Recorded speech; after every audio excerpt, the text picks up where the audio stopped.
I want you to imagine with me that you have a post on social media where you just talk about, man, I want to get into better shape. I want to be healthier. And I just am tired of this. And you have someone reach out to you and say, hey, I'm feeling that same thing. Let's connect. Let's do this together. And you both get really excited about this. And you set up a time to meet. You get together. And when you meet, you realize that you both had completely different expectations of what this was going to look like. One of you was meeting with the purpose of a diet plan. And you're thinking, hey, should we do this diet or should we do that diet? And the other person was thinking, you know what, I'm going to start working out 4 days a week and getting up at 5:30 in the morning. And you dive into this and you're both excited when you meet, but you get together and you realize you have different expectations of each other. I think that happens in a lot of partnerships and a lot of relationships. It's happened in my life. I'm sure it's happened in your life. One story that I can share with you about how that happened in my life was in 2020, I had applied to be a part of this mentoring program, and I got accepted, and I got to present my business and where we were going and what our challenges were to a group of people. And some people said, hey, I'd like to be on this mentoring team. And I didn't understand at the time what mentoring was and how it was different than coaching, and how it was different than just peer contact and stuff. So we get into this relationship. I start presenting some stuff, and all of a sudden these people just start sharing, here's what I would do in your situation. Here's what I would do in your situation. And I had these 4 people that were all telling me what I needed to do, and they were all kind of on the same page. And I felt like nobody was listening to me.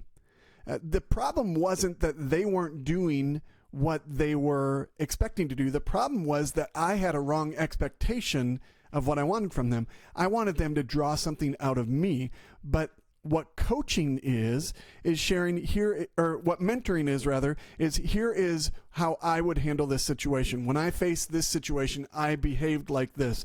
And coaching, mentoring, counseling, those are all different things. And I think I thought I was going more into a coaching relationship or even a counseling relationship because my company was stressed out. And they saw it as a mentoring relationship, which was absolutely what it was supposed to be. I had improper expectations of that relationship. I think we do that all the time. And if we talk about this circle of 5 coaching and building your circle of 5, I think that's one of the things that I've realized that we need to be aware of. So I want to talk a little bit about this. So let's take a look at this.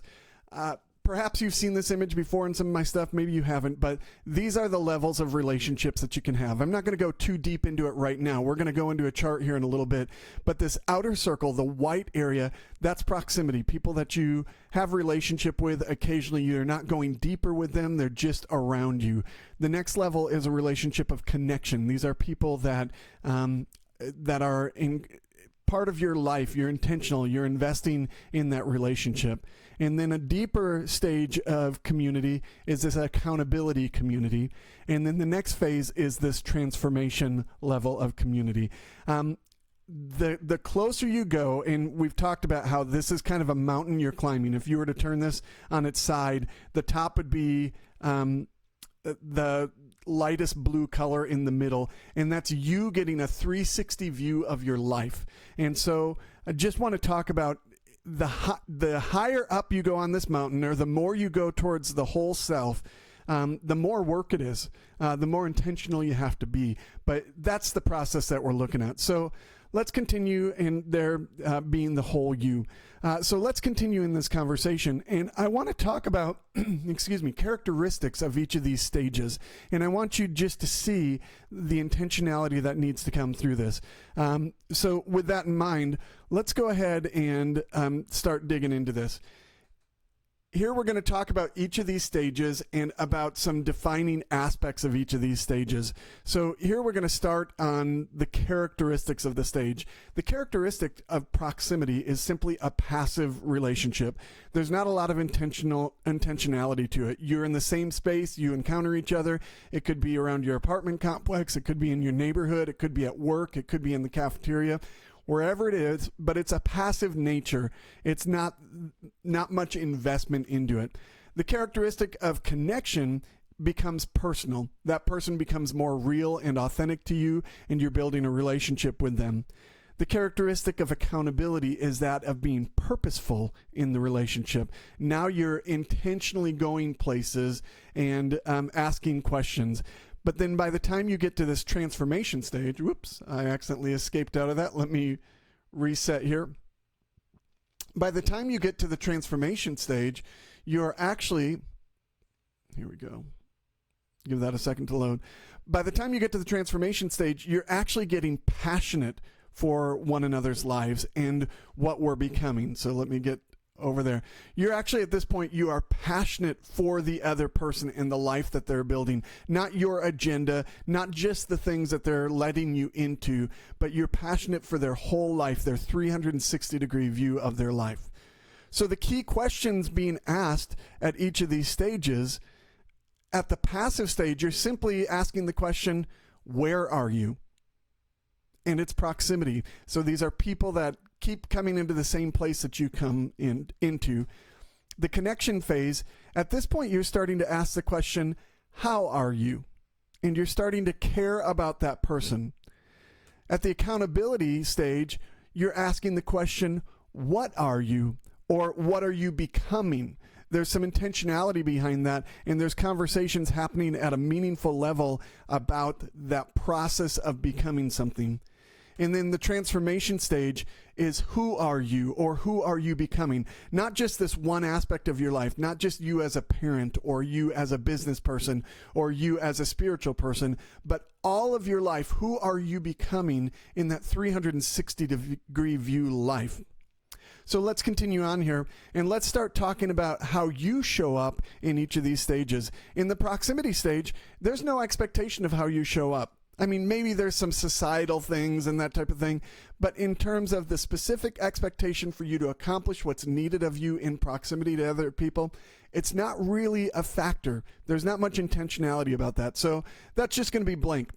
But then in the connection phase, the key to connecting, your role in connecting, you have to show up. You have to be around consistently. You have to show up when it's expected you're going to show up. You have to be together in that stage. And accountability, you still have to show up. We never let go of that responsibility of showing up, because once you stop showing up, then you stop having that connection. You stop having that meaningful relationship. So at the accountability phase, you have to show up, and then you have to own your goals. And what I mean by that is twofold. Number one, you have to name some goals in your life, in some aspects of your life. Maybe it's one or two aspects of your life. It could be your professional goals, and it could be relationships goals, or it could be emotional goals and spiritual goals. But you have to name something in the accountability phase that you're letting people into, and you're giving people permission to hold you accountable to. If you're not owning those goals, then you're not really leveraging this relationship and growing your life the way it could be. So you've got to own your goals, first of all, by identifying them. And second of all, when you say you're going to do something, if you don't follow through with that action, that's where accountability steps in, and your group takes a role in that. We'll talk about that in a minute. And then transformation, you still have to show up. You still have to own your goals, but at the transformation stage, you have to share transparently, and not just about the thing that you have given them permission to ask you. At the transformation stage, the full 360 whole you stage, you have to be transparent, and you're giving them permission to ask about broader areas of your life, and that transparency is critical for your community to have a meaningful transformation stage. Now, that's your role as you show up, but let's talk about the group's role as they show up. Again, in the proximity stage, there's really no expectations. When you're just relating to people in proximity, the people around you aren't required to behave in a certain way. So let's move on to the next phase, where you're being intentional and you're showing up.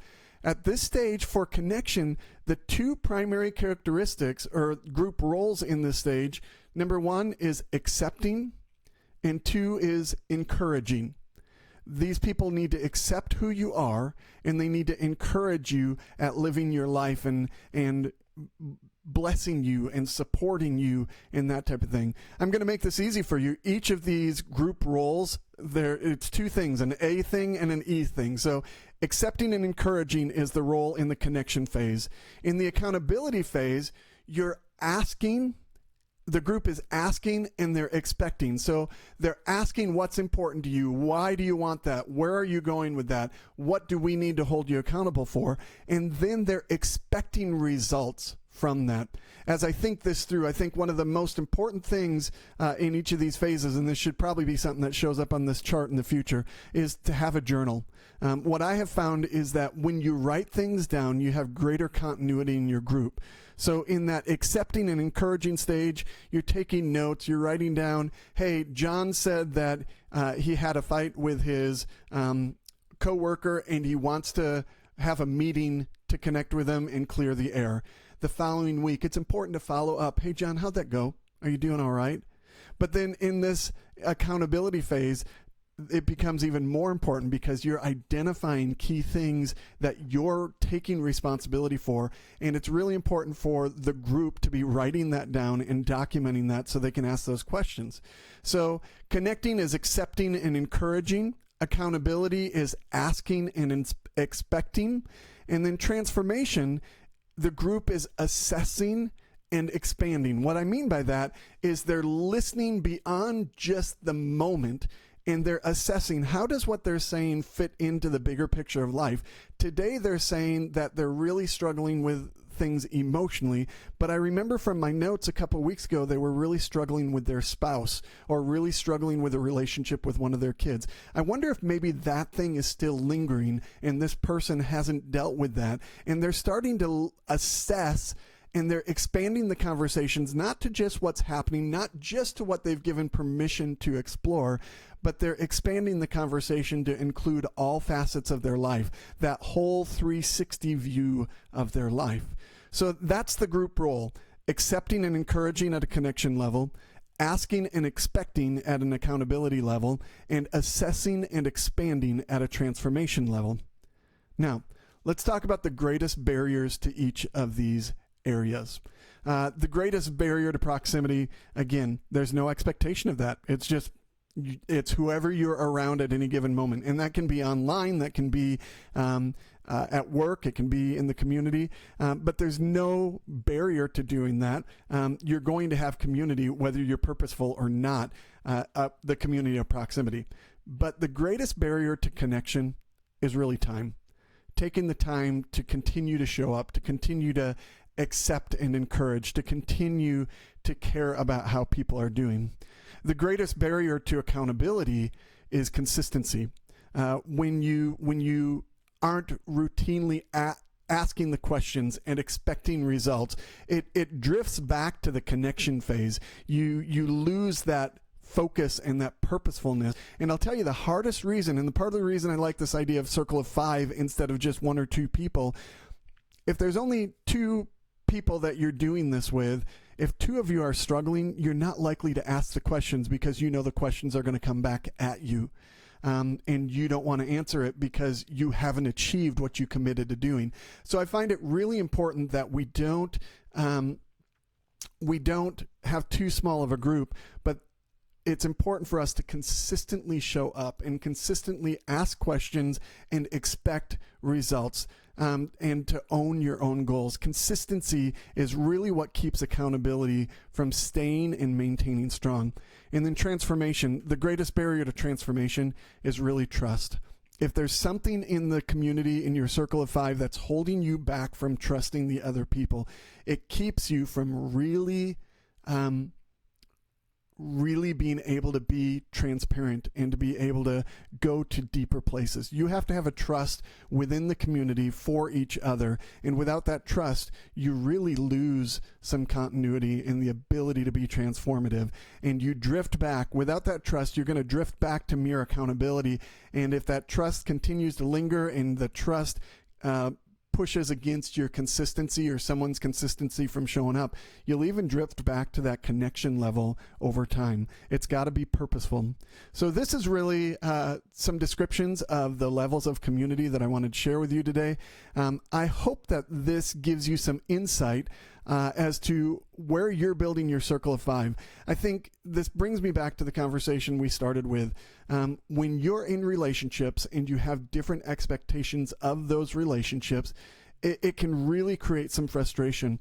And in the future, we'll talk a little bit about if one person in your group is living in the connection phase and another's in the accountability phase, there's going to be some conflict. Or if someone's in the transformation stage and someone's in the accountability phase, there's going to be conflict.